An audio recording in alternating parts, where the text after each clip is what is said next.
Cümleten selamun aleyküm hanımlar. Divapatik YouTube kanalıma hepiniz hoş geldiniz. Bugün birlikte dikişsiz 2 şiş patik yapacağız. Ben patiğimde tarçın ve krem renginde 2 tane normal patiklik ip kullandım. Şişlerim 3 numara. Hemen modelimi de göstereceğim. İşte hanımlar, modelimiz bu şekilde. Baştan sona 2 şiş ile yapmış olduğum dikişsiz patiğim. Tabanımız, topuğumuz. Model benim elimin ölçülerine göre 37-38 numara ayaklar için uyumlu oldu. Daha büyük yapmak isteyenler yan haroşa sayılarını artırabilir ya da küçük yapmak isteyenler buradaki haroşa sayılarını azaltabilir. Örerken sizlere mezura ile ölçüleri vereceğim. Şimdi hanımlar patiğimize birlikte başlayalım. Bu ön bölümden başlayacağız hanımlar. Bu modelli bölümden başlayacağız. Toplamda 25 ilmek olarak öncelikle 25 ilmeğimi atıyorum. 1 2, 3, 4, 5, 25 ilmeğimizi tamamlayıp gelelim. Evet hanımlar 25 ilmeğimi attım geldim. Şimdi şuraya kenarına bir düğüm atacağım. Şuraya. Şimdi geri dönüyoruz. Geri döndüğümüzde hanımlar bakın şöyle arka yüzdeyiz. Bu aşamada kenar ilmeğini örmeden alıyorum. İlk sıramızda ilmeklerimi ters olarak örüyorum.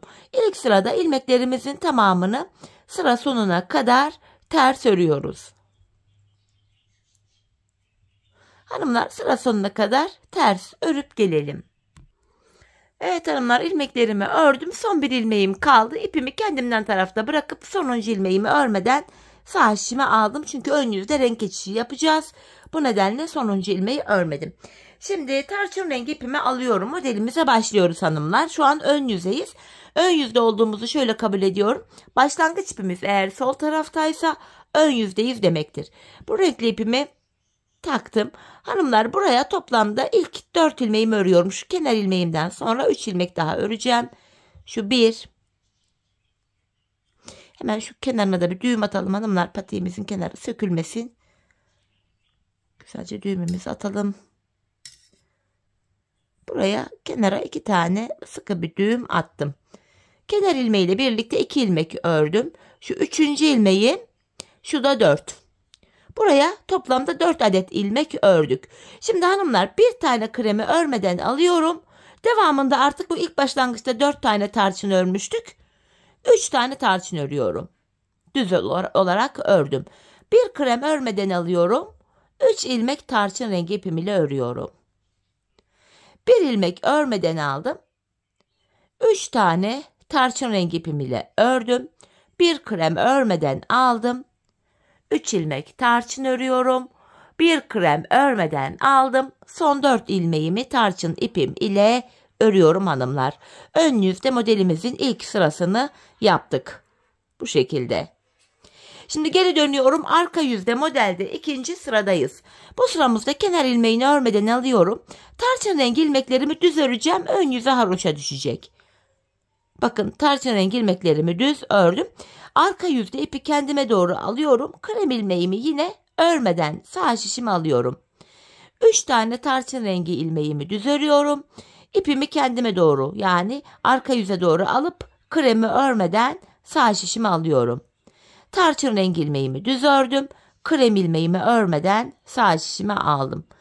Tekrar tarçınlarımı düz örüyorum.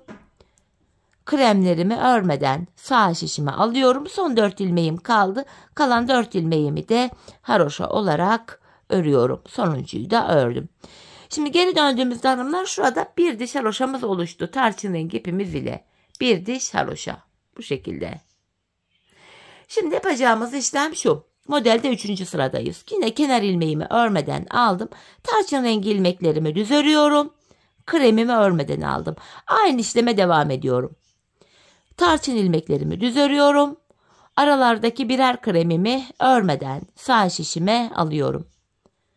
Tarçınlarımı düz örerken kremlerimi örmeden sağ şişime alıyorum. Modelin 3. sırasını da bu şekilde tamamladık hanımlar. Geri dönüyorum arka yüzde modelde 4. sırada. Son sıramız bu. Kenar ilmeğini örmeden aldım. Yine tarçın ilmeklerimi düz örüyorum. Arka yüzde ipimi kendime doğru alıp krem ilmeğimi örmeden sağ şişime aldım. tarçınlarımı düz örüyorum. Krem ilmeklerimi yine örmeden aktarıyorum. Modelimiz bu kadardı hanımlar.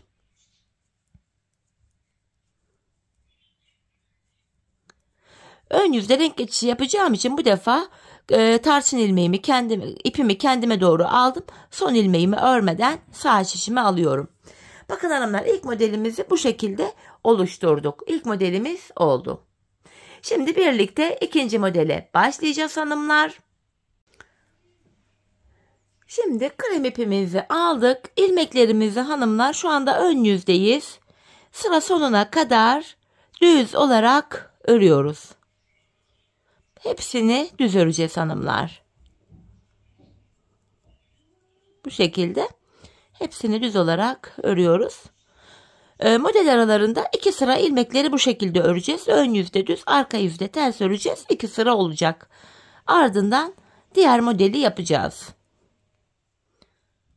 Bu şekilde hanımlar. İlmeklerimi ön yüzdeyim, düz ördüm. Geri dönüyorum, arka yüzdeyim. Kenar ilmeğini örmeden aldım. Arka yüzde de ilmeklerimi ters olarak örüyorum hanımlar. Ön yüzde düz, arka yüzde ters. Böylece 2 sıra ilmeklerimizi örmüş olduk. Bu şekilde. Bu aşamada hanımlar ön yüzde renk geçişi yapacağım için ilk ilmeğimi örmeden sağ şişime aldım. Şimdi tekrar renk geçişi yapıyorum. Kaydırmalı bir model hanımlar. İlk modele başlarken, yani şuna başlarken 4 ilmek tarçın rengi ipimiz ile örmüştük. Şimdi ikinci modele başlayacağız. Bu aşamada kenar ilmeğimi ördüm. Hemen yanındaki bir ilmeği de ördüm.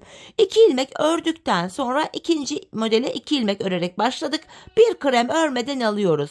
Ortalarda 3 tarçın öreceğiz.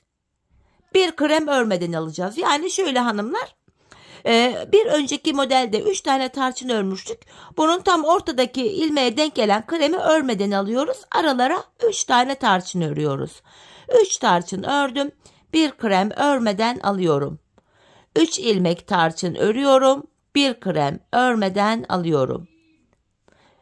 Tekrar bir krem örmeden aldım. Burada da son 2 ilmeğimi tarçın ipim ile ördüm.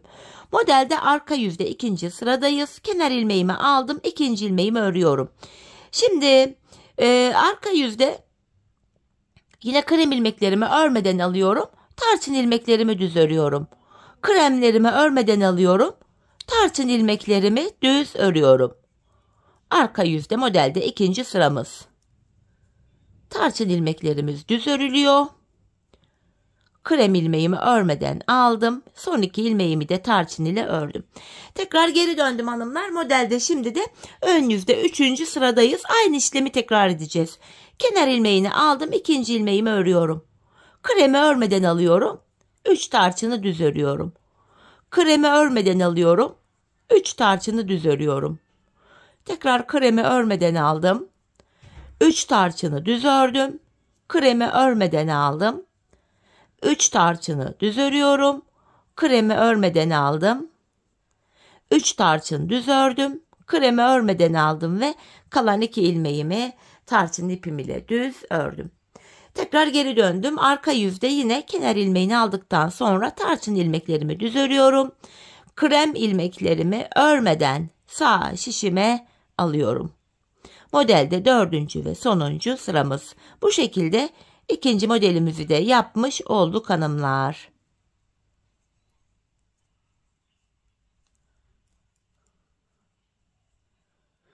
Bu ön yüzde renk geçişi yapacağım için bu defa son ilmeğimi örmeden aldım. Bakın ikinci modeli de yaptık. Şimdi tekrar ön yüzdeyiz. Hanımlar, bu aşamada ilmeklerimizin tamamını şöyle krem ipimiz ile ön yüzde düz, arka yüzde de ters olacak şekilde örelim gelelim.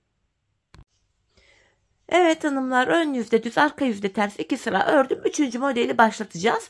Hanımlar, model şöyle ilerleyecek. 3. modeli 1. model gibi aynı şekilde yapacağız. 4. modeli 2. modelle aynı şekilde yapacağız. Sırasıyla modeller aynı şekil kurulacak. Şimdi 3. modeldeyim. İlk modelde olduğu gibi yine ilk 4 ilmeğimi tarçın ipim ile öreceğim. Bir kremi örmeden alacağım. Devamında 3 tarçın, bir krem olacak şekilde ilmeklerimizi öreceğiz. Bu şekilde sıra sonuna kadar ördükten sonra arka yüzde yine tarçınları haroşa yani düz öreceğiz. Kremleri örmeden alacağız. Model 4 sıradan oluşuyor. 4 sırada ilk 2 modelde yaptığımız işlemi uyguluyoruz hanımlar. 3. modelimiz bittikten sonra yine araya ön yüzde düz, arka yüzde ters krem ile 2 sıra ördükten sonra 4. modeli yapacağız. Bakın şu 1. model, şu 2, şu 3, şu da 4. 4. modeli 2. model ile aynı şekilde yapacağız hanımlar. İlk 2 ilmeği tarçın ile öreceğiz. 1 krem örmeden alacağız. Devamında 3 tarçın 1 krem diye devam edecek. Modelimiz kaydırmalı bir şekilde böyle devam edip gidiyor hanımlar. Zaten buraya toplam 2 modeli yaptık. 3.'yü başlattık. Ben bu patiğime toplamda 8 tane model yaptım. Bakın sayalım. 1, 2, 3, 4, 5, 6, 7, 8. Şimdi buraya toplamda 8 modelimizi örelim gelelim hanımlar. Ardından patiğimizin kenar bölümlerine geçeceğiz. Evet hanımlar, toplamda 8 adet modelimi yaptım geldim. 1, 2, 3, 4, 5, 6, 7 ve 8. Şimdi yapacağımız işlem şu hanımlar. İlmeklerimizin hepsini yine krem ipimiz ile düz öreceğiz. Artık tarçın rengi ipimi burada kesiyorum hanımlar. Modelin devamında krem ipimi kullanacağım. Şöyle ipimin ucunu da kremime düğümledim. Şu tarçın ipimi çekiyorum artık. İlmeklerimizin hepsine 25 ilmeğimiz vardı. 25 ilmeğimizin tamamını sıra sonuna kadar düz yani haroşa olarak örüyorum. Artık haroşa yapacağız patiğimizin devamında. Ben hem arka yüzde düz örgü örerek haroşalarımı elde ediyorum. İpimizin ucunda örerken gizlemiş olduk renkli ipimizin ucunu. İlmeklerimin hepsini bu şekilde düz yani haroşa olarak örüyorum hanımlar. Şimdi patiğimizin şu kenarından kenar ilmek yerlerine girerek ilmekler çıkaracağız. Aynı şişime ilmek çıkararak gideceğim. Bakın burada ilk tarçın rengi kenar ilmek yerim var. Bunun ilmeğin iki kanadına birden girerek bakın bir ilmek çıkarttım. Hemen burada bir tane daha kenar ilmek yeri var sırada. İkinci ilmeğimi çıkarttım. Bir krem kenar ilmek yeri var. Oraya da girdim. Üçüncü ilmeğimi çıkarttım. Şu 4, şu 5, şu 6 yani sırasıyla kenar ilmek yerlerine girerek ilmekler çıkaracağız. Şu uca kadar hanımlar, şu başlangıç ucuna kadar ilmek çıkaracağız. Burada 25 ilmeğimiz vardı. Bu kenardan da 25 adet ilmek çıkaracağız. Bu uca kadar 25 ilmeğimizi çıkarıp gelelim. Evet hanımlar, şu uca kadar 25 ilmek çıkarttım. Patiğin şu görüntüsü gözünüzü korkutmasın. Birazdan burası düzelecek. Şimdi geri dönüyorum. Arka yüzdeyiz. Kenar ilmeğini örmeden alıyorum. Şişimizde şu an 50 adet ilmek oldu. 25 ilmek vardı zaten. Modelin devamında 25 ilmek de kenardan çıkarttık. 50 ilmeğimiz oldu. İlmeklerimizin tamamını hanımlar sıra sonuna kadar bu şekilde düz yani haroşa olarak örelim gelelim. Sıra sonuna kadar ilmeklerimi ördüm hanımlar. Tekrar geri dönüyorum. Ön yüzdeyim. Bakın burada bir diş haroşamız oluştu. Şimdi tekrar kenar ilmeğini örmeden alıyorum. Ön yüzde de yine hanımlar bu 50 ilmeğimizin tamamını sıra sonuna kadar yine düz olarak yani haroşa olarak örüp gelelim. Sıra sonuna kadar yine ördüm hanımlar. Geri dönüyorum. Arka yüzdeyim. Artık burada kesimlerde yapacağız. Öncelikle şu kenarlarımızı ayıracağız hanımlar. Şu kenarı ve bu kenarı ayıracağız. Orta bölümde kesimler yapacağız. Kenar ilmeğimle birlikte buraya toplam 19 ilmeğimi örüyorum. Şu ikinci ilmeğim 3, 4, 5, 6, 7, 8, 9, 10, 11, 12, 13, 14, 15, 16, 17, 18, 19 ilmek bu kenara ördüm hanımlar. Bu kenara ördüğüm 19 ilmek bu şişte bekleyecek. Çünkü bu kenarımızı yani bu sol kenar oluyor şöyle ön yüzden baktığımızda. Bunu daha sonra öreceğiz. Bu kenarı bu şişte bıraktım. Yedek şişiniz yoksa hanımlar bu ilmeklerin içinden bir ip geçirerek ilmeklerin kaçmasını önleyebilirsiniz. 19 ilmeğim burada bekliyor. Şimdi tam ortada şu bölümü oluşturmak için kesimler yapacağım. 12 ilmek keseceğim hanımlar. İkişer ikişer toplayarak kesimimi yapıyorum. Şu birinci kesimim. Bakın ilmekleri ikişer ikişer topluyorum. İkinci kesim 3, 4, 5, 6, 7, 8, 9, 10, 11 ve bir ilmek daha kestim 12. Orta kısımdan 12 ilmek kestik. 19 ilmek buraya ördük. Ortadan 12 ilmek kestik. Bakın ortadaki şu bölümü oluşturduk böylece. Burada kalan 19 ilmeğimizi de yine öreceğiz hanımlar. Bakın kenar ilmeğini aldım. Burada da ilmekleri sayarak gidelim. Kaç ilmek kaldı emin olalım. 2, 3, 4, 5, 6, 7, 8, 9, 10, 11, 12, 13, 14, 15, 16, 17, 18, 19 ilmek kaldı. Şimdi geri döndüğümüzde hanımlar bakın sağ ve sol kenarı ayırmış olduk. Patiğimizin şu bilek bölümünü oluşturduk. Şimdi yapacağımız işlem şu. Sadece bu sağ kenardaki 19 ilmeklerimizi haroşa olarak öreceğiz. Öreceğiz, geri döneceğiz. Öreceğiz, geri döneceğiz. Bu şekilde devam edecek hanımlar. Şimdi şurada 2 diş haroşamız var. Ben bu patiğimin kenarına hanımlar şu kenara toplamda 19 diş yani 19 sıra haroşa ördüm. İkisi burada. 17 diş daha öreceğim. 19 olacak. Hanımlar 19 haroşayı tamamladıktan sonra sizlere mezura ile ölçüyü vereceğim. Büyük ya da küçük yapmak isteyenler ölçüyü ona göre ayarlayabilirler. Benden birkaç sıra haroşa fazla ya da kaç eksik yapacaksanız zaten mezura ile ölçtükten sonra belli olacak. Şimdi bu patiğimin sağ kenarını hanımlar öreceğim, geleceğim. Sonrasında buluşalım. Ölçüyü sizlere vereceğim. Evet hanımlar, patiğimin şu kenarına toplam 19 diş krem ile haroşamı ördüm, geldim. Şimdi mezura ile ölçüyü vereceğim. Şu ucundan itibaren bakın mezuramı sıfırlıyorum. Patiğimi esnetip gerdirmeden olduğu gibi ölçüyü vereceğim. Benim burası hanımlar 17 santim oldu. Sizler 39-40 numara yapacaksanız 18 santim ya da 19 santim yapabilirsiniz. Hani 19 santim olana kadar artık kaç sıra haroşa örecekseniz o şekilde ölçüyü ayarlayabilirsiniz. 36 numara yapmak isteyenler de 16 santim olarak örebilirler. Patiğimin hanımlar bu bölümünü ördüm. 19 diş haroşadan sonra ön yüzde tekrar ilmekleri ördüm. Çünkü bu sağ kenarda arka yüzde kesim yapacağım. Geri dönüyorum hanımlar. İlmeklerimi arka yüzde ikişer ikişer toplayarak keseceğim. Bu şekilde ilmeklerimizi gevşek bir şekilde kesiyoruz hanımlar. Çünkü patiğimizin arka topuk bölümünü yaparken bu kesim yaptığımız bakın şu ilmek yerlerinden ilmekler çıkaracağız. İlmekleri rahat çıkartabilelim diye bu şekilde gevşek yani esnek bir kesim yapmamızda fayda var. İlmeklerimizi kesiyoruz.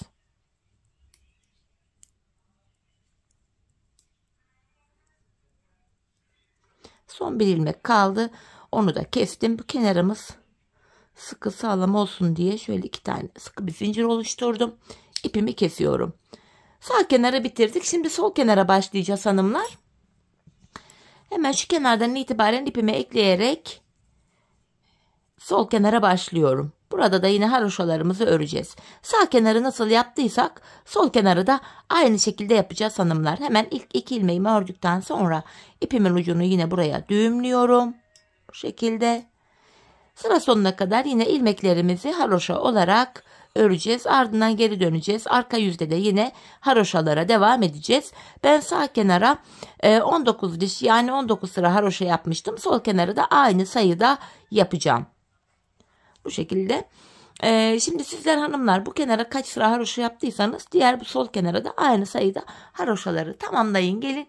Ardından buluşalım. Hem kesimimizi hem de tabanımızı birlikte yapalım. Evet hanımlar, patiğimin sol kenarında ördüm geldim. Burada da yine 19 ilmeğim oldu. Bu sağ kenarda arka yüzde kesim yapmıştık hanımlar. Sol kenarda ön yüzde kesim yapacağız. Yine burada da ilmeklerimizi gevşek bir şekilde ikişer ikişer toplayarak keseceğiz. Bu şekilde. İlmeklerimizin tamamını hanımlar keselim gelelim. Evet hanımlar, ilmeklerimi kestim geldim. Şimdi patiğimizin bu taban bölümünü öreceğiz. En son buradaki ilmeğim hanımlar ipimizi kesmiyoruz. Taban bölümünde şöyle bir tık daha uzun şiş kullanacağım. Dileyen misinalı şişlerle de yapabilir. Şişimdeki ilmeğin bir sırasıyla kenar ilmek yerlerine girerek ilmekler çıkarıyorum. Şu ikinci ilmeğim. Bakın ilmeğin iki kanadına birden girerek ilmek çıkarttım. 3 oldu. 4, 5, 6, 7, 8, 9, 10. Bu şekilde ilmeklerimizi çıkaracağız hanımlar. İlmeklerimizi bu kenardan çıkaracağız. Sonra diğer kenara geçeceğiz. Buralardan da yine sırasıyla kenar ilmek yerlerine girerek diğer uca kadar ilmek çıkaracağız. Ben buradan buraya toplamda 85 adet ilmek çıkarttım. Fakat sizler şu kenardaki haroşa sayılarını eksik ya da fazla yapmış olabilirsiniz.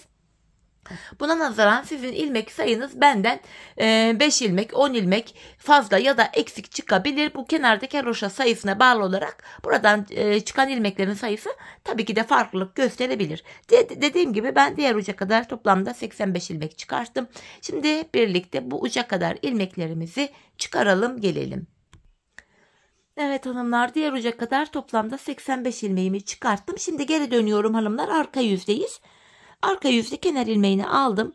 Diğer ilmeklerimi sırasıyla haroşa yani düz olarak öreceğim. Bu şekilde hanımlar ilmeklerin hepsini sıra sonuna kadar haroşa örelim gelelim.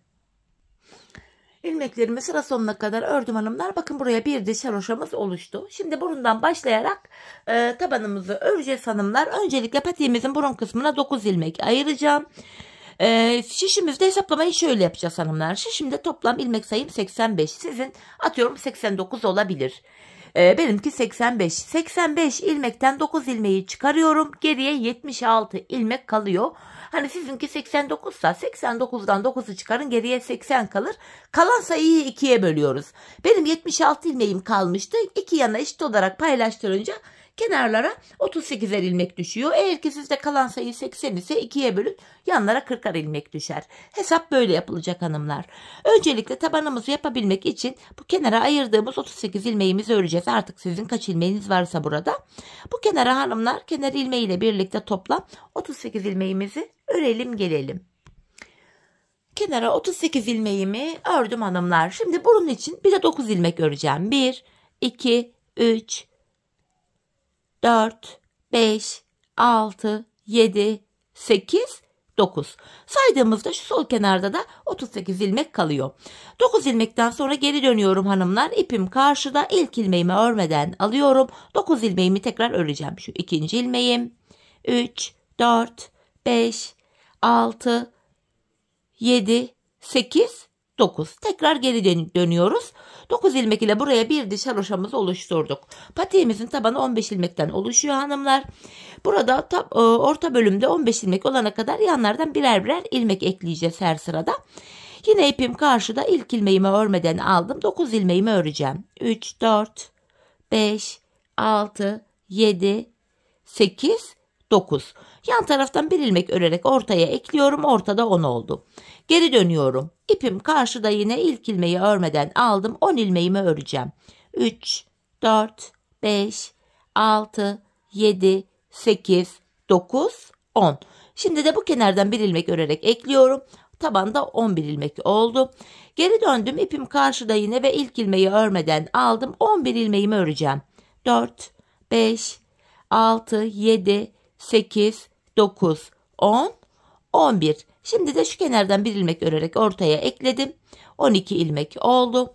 Geri dönüyorum. Yine ipim karşıda, ilk ilmeği örmeden aldım. 12 ilmeğimi örüyorum. 4, 5, 6, 7, 8, 9, 10, 11, 12. Yan taraftan bir ilmek örerek ortaya ekledim. 13 oldu. Yine geri döndüm. İpim karşıda, ilk ilmeğimi örmeden aldım. Orta kısımdaki 13 ilmeğimi öreceğim. 4 oldu. 5, 6, 7, 8, 9, 10, 11, 12, 13. Yan taraftan bir ilmek örerek ortaya ekledim. 14. Geri dönüyorum. Yine ipim karşıda, ilk ilmeği örmeden aldım. Şimdi 14 ilmeğimi öreceğim. Şu 5. ilmek oldu. 6, 7, 8, 9, 10, 11, 12, 13, 14 ve yan taraftan bir ilmek örerek ortaya ekledim. 15 oldu. Artık burada 15 ilmeğimiz var hanımlar. Şimdi biz 15 ilmek üzerinden kesimlere başlayacağız. Tabanımızı 15 ilmek olarak öreceğiz. Bu aşamada ipim karşıda. İlk ilmeğimi yine örmeden alıyorum. Yapacağımız işlem şu. 14 ilmeğimi öreceğim. 15. de kesimimi yapacağım. Kenar ilmeğim 1, 2, 3, 4, 5, 6, 7, 8, 9, 10, 11, 12, 13, 14. 15. ilmekte yandan da bir ilmek alıyorum. İkisini kesiyorum. Kesimden sonra geri dönüyoruz hanımlar. Yine ipim karşıda ve ilk ilmeğimi örmeden aldım. Tekrar 14 ilmeğimi öreceğim. Şu ikinci ilmeğim 3, 4, 5, 6, 7, 8, 9, 10, 11, 12, 13, 14 ve 15. ilmekte yandan da bir ilmek alıp ikisini kesiyorum. Kesimden sonra tekrar geri dönüyoruz. Her seferinde ilmekleri saymaya gerek yok hanımlar. Şöyle ilmekleri ayırdığımızda taban ile kenar arasında bir boşluk, ayrık bir görüntü var. Burada tabanda son bir ilmek kalana kadar öreceğiz. Bakın şimdi saymadan gidiyorum. İlk ilmeğimi örmeden aldım. Tabanımda son bir ilmek kalana kadar öreceğim. Sonuncu ilmekte kesimimi yapacağım. Bakın son bir ilmek var. Bunu örerken yandan da bir ilmek aldım. İkisini kesiyorum. Geri döndüm hanımlar. Şimdi de arka yüzdeyim. Şöyle baktığımızda taban ile kenar arasında yine şöyle ayrık bir görüntümüz var. Bu aşamada yine tabanımda son bir ilmeğim kalana kadar örüyorum.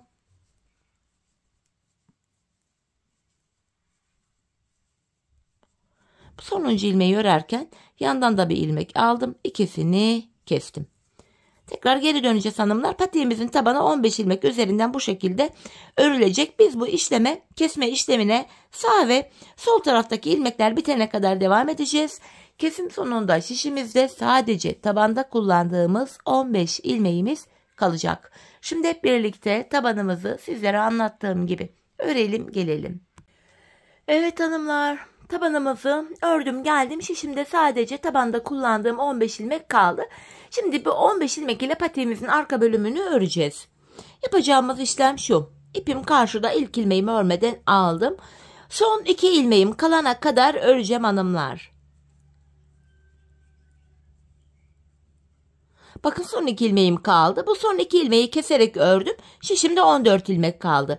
Bu aşamada kenar ilmek yerleri var. Bakın şuralarda. Şuradaki ilk kenar ilmek yerine girerek ilmek çıkartıyorum. Böylece tekrardan 15 ilmeğimiz oluyor. Bu şekilde hem patiğimizin arkasını örmüş oluyoruz hem de arka bölüm kenarlara eklenmiş oluyor. İlmek çıkarttıktan sonra geri döndüm. İpim karşıda, ilk ilmeği örmeden alıyorum.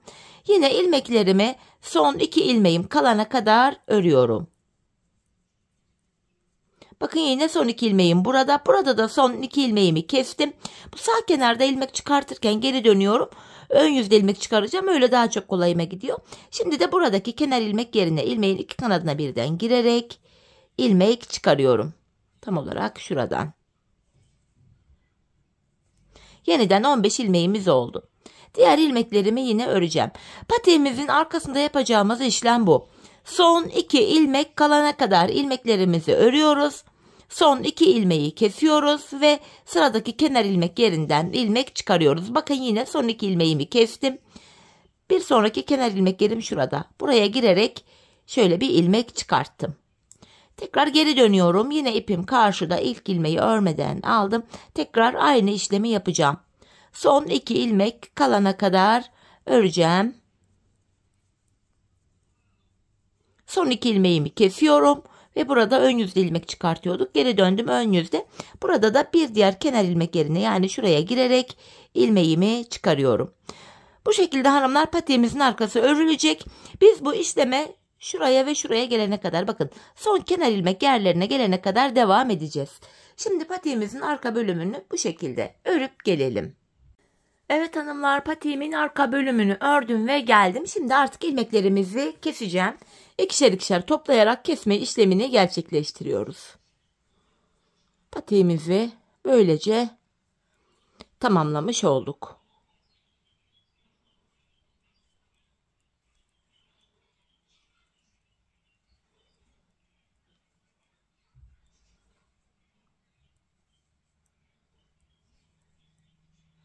Son bir ilmek kaldı. Onu da kestim. Bu kenarda şöyle tümsek bir görüntü oluşmasın diye tığ yardımıyla şöyle dibine batarak burayı şöyle düzlüyorum. Ardından şöyle 2 tane de zincir çektim. İpimi keseceğim. Patiğimizi tamamladık hanımlar. Sadece bir kenar ayağım kaldı. tek sıradan oluşan bir kenar oyamız var. Önce ipimi bir gizleyeyim arkaya. Şöyle ucunu düğümleyerek ipimizin ucunu gizliyoruz. Patiğimizin içinde böyle ne kadar ip varsa hepsini gizleyelim. Patiğimizin içi dışı tertemiz görünsün. Evet, patiğimiz bitti. Şimdi kenar oyamı göstereceğim. Tavşan rengi ipim ile yapıyorum hanımlar. Öncelikle şöyle bir ilmek oluşturdum. Topuğu kestiğimiz yerden itibaren şöyle ilmeğimi şuraya takıyorum. Yapacağımız işlem şu hanımlar. İpimi tığıma bir kere doluyorum. Sıradaki kenar ilmek yerine batarak, bakın 3 tane ilmek oldu. Üçünü birden topluyorum. İpimi tığıma doladım. Sıradaki kenar ilmek yerine ilmeğin iki kanadına birden batarak ilmek çıkartıyorum ve tığımdaki 3 ilmeği topluyorum. Kenar oyamızı bu şekilde yapıyoruz. İpimizi tığımıza dolayarak normal sıkı iğne tekniği ile kenar oyasını yapıyoruz. Kenar oyamızı yaparken çok sıkmayalım hanımlar. Sıkı olmasın. Patiğin boğazındaki esneklik kaybolmasın. Ayağımız rahat girsin. Bu şekilde kenar oyamızı yapacağız. Kenar oyamızı hanımlar bu şekilde dolanacağız. Şu ön bölümde de yine şuralarda kenar ilmek yerlerine sırayla girerek yapacağız. İlk başladığımız yere kadar devam edeceğiz. Şimdi kenar oyamızı tamamlayıp gelelim. Evet hanımlar, patiğimin çevresini dolandım, geldim, kenar oyamı tamamladım. Şimdi buraya da şöyle bir tane zincir çekip ipimi kesiyorum. Hemen bu ipimin ucunda gizleyeceğim. Patiğimizi böylece tamamladık. Şöyle ipimin ucunu gizliyorum. Hani ayağa girdikten sonra bu ipler çıkınca çirkin bir görüntü oluşturur. Bu nedenle böyle gizleyelim. Şöyle. Evet hanımlar, hemen patiğimizi düzeltiyorum. Bakın patiğimiz görüntü itibariyle böyle ve şöyle haroşa olduğu için çok esnek bir yapısı var. Gördüğünüz gibi ayağı saran bir model. Hemen patiğimi manken ayağıma giydireceğim. Bir de ayağımızda görelim. Çok güzel, şık, hoş bir patik oldu hanımlar. Ben çok beğenerek yaptım. Çok severek yaptım. Zevkli de bir modeldi. Umarım sizler de patiğinizi benimle birlikte beğenerek, severek yaparsınız. İşte mankendeki duruşumuz da bu şekilde. Şöyle göstereyim modeli. Yandan duruşu, diğer yanı, tabanımız, arka bölümü, tabanımız yine bu şekilde. Modelimiz bu. Evet hanımlar, yine birlikte güzel bir modelin daha sonuna geldik. Umarım sizlere faydalı, hoş bir video olmuştur. Yeni modellerde, yeni videolarda buluşmak dileğiyle. Şimdilik hoşça kalın, sağlıcakla kalın.